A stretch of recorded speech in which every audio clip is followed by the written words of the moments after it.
Hello, today I'm going to do a video on aluminum wiring. I'm rehabbing this house that has a aluminum wiring, so I thought I'd talk about it because aluminum wiring is much more likely to catch on fire than a house with copper wiring. And during the Vietnam War, copper got very expensive, so people started using aluminum wiring. But from what I've seen, a lot of the problems is just people doing dumb things. So I can't go through all the dumb things, but I'm going to show you one of the most common dumb things I've seen again and again, pretty much on every house I rehab that has aluminum wiring. And that comes when you connect aluminum wiring to copper. I'm going to be bringing in this light. So lights, fans, anything where you're going to be connecting aluminum to copper. You'll see them use, this is just a regular twist. Okay, you cannot use a regular twist. Some people do a little research and they'll use what they call the purple twist. It's the Ideal 65.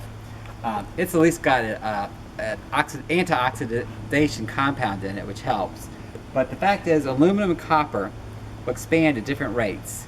So if you do any research, you'll see that all of these twist-on connectors will eventually fail and can cause fires. But there are a couple of approved things. The U.S. Consumer Product Safety Division, as far as I'm aware, there's 2 approved methods. Well, there's an additional approved method. You can change all your wiring from aluminum to copper, but that's very expensive.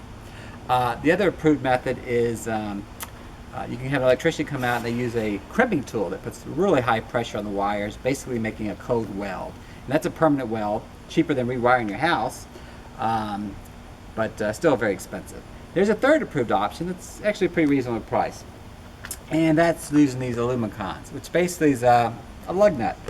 So all 3 wires would come in here individually, and they could get connected. So you just tighten down each wire, as a lug nut would do. And inside it also has an anti-oxidation compound. So this is the simplest way what I do. Anytime I'm connecting aluminum to copper, I always use this. So you just take your, I'm just going to show it for the white. It's the same for the black, it's the same for the ground. You just push it all back in the box. So you just take it in, you strip it down. Of course you have your electricity off. You bring it down into the thing, each one, and you tighten them up. And you just follow the torque spec. There's a torque spec you can look for online that has it for each one. You bring your next wire, push it in. Another thing that I see all the time is when people twist these wires like this, is aluminum is very fragile and they'll actually break.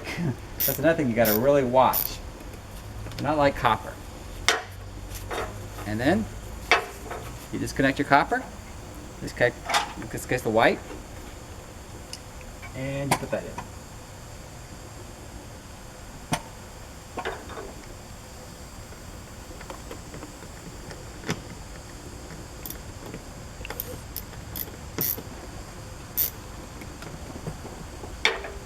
And now you got an approved method of connecting your aluminum to copper, very safe.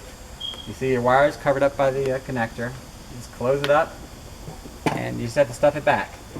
No point in showing, I'm going to just do the exact same thing for the black and the exact same thing for the ground with 3 different connectors. And that's the way you can, much safer way to connect aluminum to, and it's an approved way to connect aluminum to copper. Alright, hope you enjoyed the video.